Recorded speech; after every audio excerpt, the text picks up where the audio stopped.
Sticking with beer, you want something stronger? I quit drinking, I'll stick with beer. Let's have some vibe. You know, in the year of 2024, when everything can pretty much be a mixed bag, that's all going to be inevitably blown out against you. You don't know what you're going to get. You can get shows like Agatha, or even shows like The Penguin. But when I found out that Taylor Sheridan, the guy who pretty much created Yellowstone, is doing the same version of this in Texas involving oil, I was all in, and I was absolutely impressed. So let's get on with the plot. The story centers around Tommy North, portrayed by Billy Bob Thornton, who delivers a phenomenal performance, who started off his career in the oil industry as an oil worker working in the rigs, now to a higher level position where he's capable of doing great things, but are coming across many dangers as well. Those dangers are going to be centered around the high-powered executive John Hamm in the oil industry that everyone must answer to, who plays a very menacing side character that is always lurking in the shadows every time something happens. As dark and brooding as this character can be, you can tell that there's an absolutely great family dynamic in this show, and it's something that stands out very good, and I gotta give credit to Taylor Sheridan on this. The phenomenal writing pays off very well. When you see how dark and deep the oil industry is and all the money that it makes, greed, power, violence, everything eventually does go sideways with pain and suffering, but there's nothing that he won't even do for his own family. And honestly, there's a lot I learned watching this show. The whole world decided to go electric tomorrow. We don't have the transmission lines to get the electricity to the cities. Honestly, let me know in the comment section below, what did you think of Landman? There are only 3, soon to be 4 episodes out, and I do want to keep this as spoiler-free as possible, but this show is absolutely worth watching. As we were seeing as time goes on in the show, his family is becoming more in jeopardy with the violence and the degradation we're seeing from the oil community. All the money that it brings in, all the power, what people are willing to do to get what they want. And in case you ever wondered how dangerous it was to work on the oil rigs, well, there's an example. Stuff like this does indeed happen. And what happens to his son, his daughter, all the pain and suffering through their dynamic, as well through an estranged marriage, you'll understand why Billy Bob Thornton's character is the way he is. What is a man supposed to do when he lost his ex-wife, has an estranged relationship with his daughter, and his son might be following in his own footsteps? You understand the concept of his own morality, why he thinks the way he thinks, his brazen attitude, his short temper, his extreme leadership. All of this is seen and done very well. And honestly, I can't talk about this more. Otherwise, I'm going to have to go change my shorts. I know I spoke about it earlier, but even kicking off from episode 1, a high-power lawyer must get involved because someone may have stolen a plane revolving issues around the FAA and the oil industry itself. You need to watch this episode to understand how it turns out, but the legal process that happens with the oil rigs that you are going to see in great deal in this show is played out exceptionally well. I want to thank you all for joining me. I wanted to keep this short, sweet, and simple. Like this video, share this video, and as always, until we meet again. Let's have some vibe. So we all remember the plot for the episodes 1 through 4, right? So Tom is trying to make it work again with now his estranged ex-wife. Nothing says let's make this work like a good old seduction. Hey, don't get me wrong, man. I think I would have probably fallen for it too. But leave that one. So what does every woman do that's going through a midlife crisis? Redecorate, buy a bunch of things she has someone else's money for, and decide to have a giant dinner. And, well, it goes about as good as you would think. Cooper is using his good intentions, trying to help out the widow of his former coworker, take care of her bills, and even spruce up the house, showing his good intentions on what it means to be a good man, but it's also coming at a very dangerous price. And I think this plays a lot into Cooper's character. The guy has been through enough in just a short amount of time. Well, he's been blown up, sent to the emergency room, and has been assaulted multiple times. God damn, man. I know people his age that still use safety scissors to open their bag of chips. And this guy's out here doing it all. He's still a kid.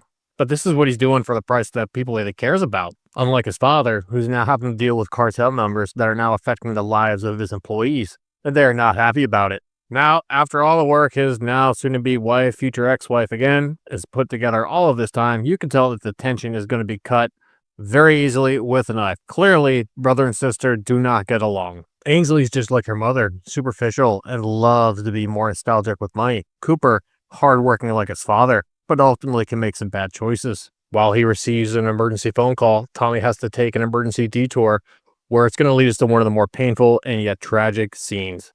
A pipe worker is crushed underneath all of this weight. There's nothing he can do except watch. And that's a blessing and a curse being Tommy. Even with the explosions that have taken place, killing his friends, almost killing his son. He already knows that people are already going to be dead, just like he knows already seeing all of these pipes come down, killing this poor worker, while everyone can do nothing but stare. He already knows what's coming, and it's a blessing and a curse. Nobody seems to be cursed more than Cooper. No good deed goes unpunished when he was just trying to help the widow take care of some bills by showing her how, taking care of the lawn, even spending time with a dog, which clearly doesn't fucking like him. No deed goes unpunished. And clearly, Cooper is then jumped at the end of the episode, beaten horribly within his own trailer, and we all know by who. This was, without a doubt, Cooper's episode. You see the development of a young man torn between the concepts of morality, being disengaged, of trying to do the right thing, and just being punished over and over, even having a hard relationship with his mother, a sister that clearly doesn't like him, and coworkers that are trying to kill him. Like this video, share this video, and as always, until we meet again. That shit, aggravated assault charge, and kidnapping, because when you shut the door on him, that's kidnapping. Let's have some Landman. Well, did you think Landman was going to get better with episode 6 now? Yes, a lot. Look, we're going to get back to the good stuff in a minute, but just bear with me. Picking up right where we knew what was going to happen to Cooper, obviously, yes, he was beaten severely. But unbeknownst to him, his dad is going to be sitting down with Monty for the first time to give him all the updates on just what has been happening. Clearly, when you're a multi-billionaire of an oil industry, your life is just so difficult. But now Tommy's going to be getting the news that no father wants to hear, that Cooper is in the emergency room again. But Angela would not be Angela in Landman if she did not already know that the divorce from Victor was already coming. Once she was already on the way to a house, the lawyers were already there trying to intimidate her, and you can imagine how that went. All she wanted was a car back. Let's face it, this girl needs her car. But the intimidation did not work, and Angela was Angela. Once the couple finally arrives at the hospital, you can imagine how this is going to go. Cooper is alive with a collapsed lung, as well as a severe concussion, as well as many other injuries. And now, Tommy's here to play. This is where things take a very interesting turn, and it becomes one of the more heartful moments in this season. Tommy has to talk to his son, not as his father, but as the general manager. And what is a father and a general manager going to do at this point? Get revenge. Get him!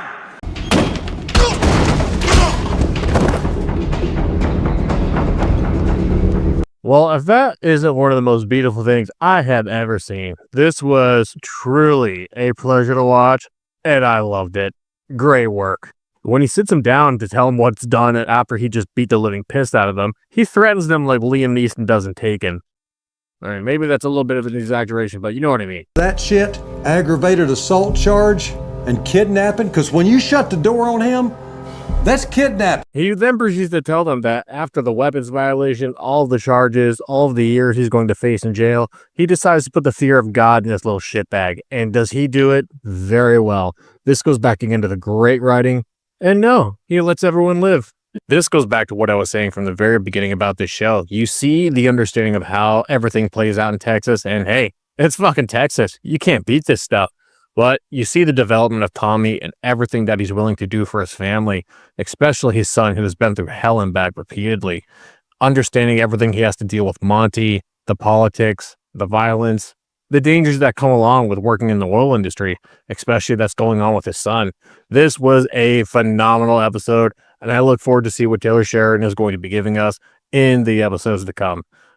Thank you all for watching. Like this video, share this video, and as always, until we meet again.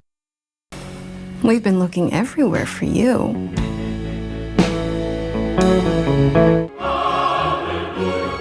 Let's have some Landman. Landman episode 7 does not disappoint, but speaking of disappointment, Monty is now going to be putting up his own money, 300 million bills, once he gets a little bit of guidance from Tommy, is going to be making a new deal for some new rigs and new plants. Tommy says, go for it. But Tommy's going to be having his own issues coming up with his daughter. Yeah, go ahead and keep trying that there, fella. I'm sure that's going to work out just fine. Not a great plan. So what do mother and daughter decide to do when they're at the gym together? Yeah, if you would have guessed going to an old folks home with a bunch of veterans and angry old people and getting Cards Against Humanity, which, let's face it, that was a brilliant idea. getting them sauced up, I see nothing wrong here. Nothing at all. And if you think that those cartel goons were not ever going to come back, yeah, you're wrong. They definitely came back, and it was well worth it. Cooper is now leaving the hospital, but instead of leaving with his father, he decides to make the better interest to go home with her because he doesn't even know where his home is anymore. Look at what he's been through. Ah, yes, and the lovely patch party that we have all been waiting for. I'm sure this is going to go just fine. Hey, bud, I really wouldn't be doing that if I were you. Shocking, I know, but parents decided to put a tracker on Ainsley's phone. What the fuck? That's why I think this is going to be the biggest takeaway out of this episode. Don't worry, we'll get back to the good stuff in just a hot minute. But we're seeing everything about the family dynamic in Landman, which comes from the show. Not everything about the oil industry is good, but once you levy everything out with the son, his daughter, and now his estranged wife, ex-wife, and even some cartel members, you see why Billy Bob Thornton's character is the way he is.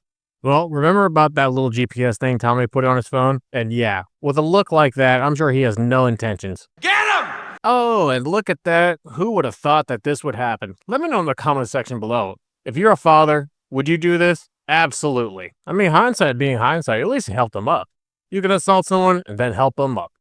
But unfortunately, he needs to have a chat with a daughter, and you know how those usually go. But unfortunately, the cartels are still after them. Speaking of still after them, while Cooper is in recovery, my future ex-wife decides to knock on the door to try and get the checks cashed, or at least signed, from the insurance claims from the explosion. It's hard to even fathom when you have to deal with what Cooper has been through, given collectively, but honestly, when you're involved in an explosion like this, $250,000 when your coworkers, your friends, were killed right in front of you in a horrible explosion, and now people want their money, or at least try to give you money, almost as if a payoff, but this is how the real world works, unfortunately. Thank you all for watching me. Like this video, share this video, comment underneath below. Let me know what you thought about Landman Episode 7. And I also wanted to give a big thank you to all of you as we wrap this year up. I'm going to be off for about a week enjoying Christmas until we meet again. Merry Christmas to all of you. It was an accident and you fucking know it. And if you come after my son to heal your little bruised ego, next time it won't be, all right? Let's have some Landman. I have got to have a talk with my future ex-wife as soon as she gets home. This is ridiculous. That woman is out of control.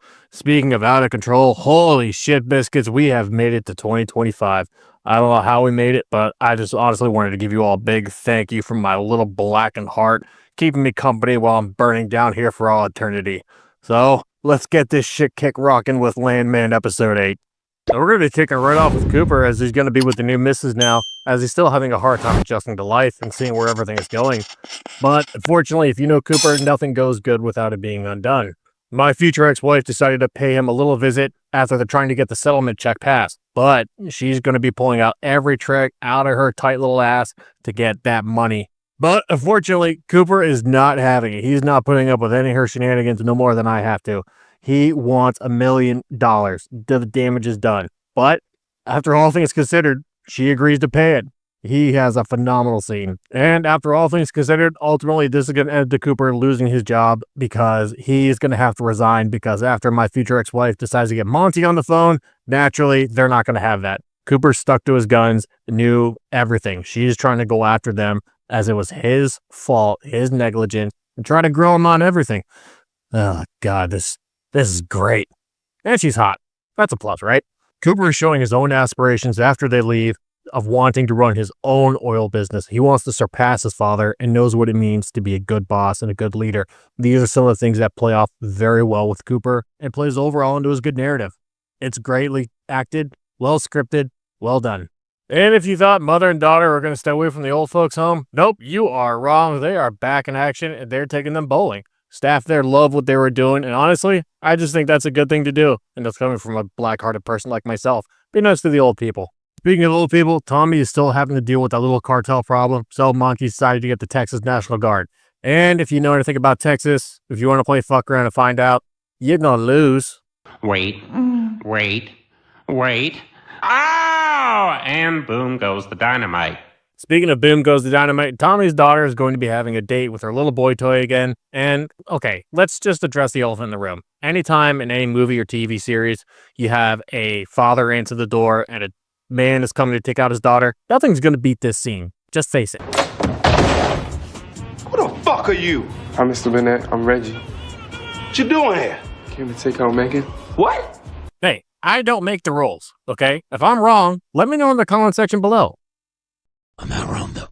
Tommy decides to bring the heat when he goes over to visit Cooper and Ariana and almost insults her to her face just to find out what their relationship is going to be and where it's even going to go. And it ends on a very rough but beautiful note. Speaking of rough, It's an accident and you fucking know it. And if you come after my son to heal your little bruised ego, next time it won't be, all right? not only did she have to cop up $1 million to Ariana, all the other widows had to get $1 million also. This naturally did not sit well with her at all, and now she's coming with a vengeance, and goddamn.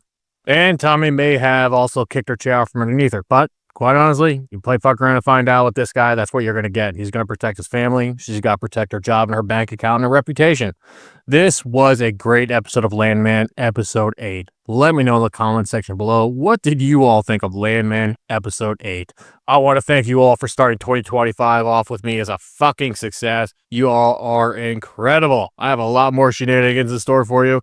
And as always, until we meet again. Greetings to all of my 300 now subscribers. I just want to thank all of you for joining me in my little slice of hell. We are starting off 2025 with a bang, and you all are awesome. Thank you all very, very much. On with the shows. Let's have some glamour. If this episode didn't start out with a twist, Jerry Jones himself was giving Monty the come to Jesus moment about who's going to be at your bedside when you're at your weakest. But did you die? Your family. Even though he is a multi-billionaire, a husband, and a father, he needs to keep those things in mind because in the end, that is all that truly matters. But what's going to matter more is that Monty hired my future ex-wife to work with him, which is going to go over great. Speaking of go over great, cartels are not happy about being blown up for some reason. You just try to sell some drugs and mind your own business, then all of a sudden your life just turns into complete shit. Speaking of complete shit, Ryder is doing really good with those Bible studies, but all these studies are now leaving mommy and daughter to go on to a stripper mission for the old folks. And of course, she wants Ryder to be a dancer. Why does it feel like these two are on a side quest with every episode now? Who cares? On to the good stuff. Cooper's going to be coming into his own as now that he has the money, along with his newbie missus and the little family that he has, he wants to start his own oil empire, buying land, looking at areas, and honestly, being a great boss. He's going to have to be a great boss more than ever because Monty just made him the senior vice president of all operations. This is a big thing for him, but Tommy needs to understand these things until he gets a phone call that no one honestly wanted to get. But we're going to get to that in a minute. Cooper is now showing more resolve and wanting to start his dreams and build his own empire, going to homes, buying the land, and showing everyone exactly what he is going to be made of. Tommy gets a phone call from Monty's wife and is just in utter belief and shock, even though after the day that he's had, he's now learning that Monty is dead. After we're showing the last part of the episode, Monty is in the hospital and his BP is going up and up. Wait! There's more! Look, I don't make the rules, but if you did not see them die, and we're playing off MCU rules, if we did not see them die, they're probably still alive. So this could be a lot of things that a lot of people are speculating is that Monty is still alive, but let's face it, the guy's on his third clicker already, and Jesus Christ. Let's face it, Taylor Sheridan has to keep the show pretty entertaining because if Monty is indeed dead and he has last conversations with Mr. Skeletor here, then what is going to be happening with the cartel members? That the National Guard is going to be coming after them. Somebody's going to have to go into Monty's place as soon as possible to try and solve all these issues. But we don't know what's going to happen. Let me know in the comment section below. What did you think of Landman episode 9? We are nearing the end of the season at this point, and I gotta say, it's been really good. The only stuff that hasn't really sat well with me is now all the little side quests with Tommy's wife. But collectively, I'm honestly very impressed with Landman so far. It's been a very good show, and it started off 2025 on a good note, which is something, quite honestly, I think we all fucking need at this point. Let me know in the comment section below. And as always, until we meet again. Well, hi, I am sure you all are wondering where is the season finale of Landman, and despite me giving the show glowing reviews, it would appear that the very lovely people at Paramount did not like my season finale of Landman, for some fucking reason. So, I had it taken down by them, and it is going to be on my Rumble page. I do want to thank all of you so much for enjoying these videos and coming with me on this journey of Landman. I know that there's going to be a second season, and honestly, if it's as good as season 1, I'm in. Fuck it, let's do it. Thank you all so much for watching. Thank you all for joining me. And as always, until we meet again. But let's not forget the most important part. This show, Landman, is an absolute win.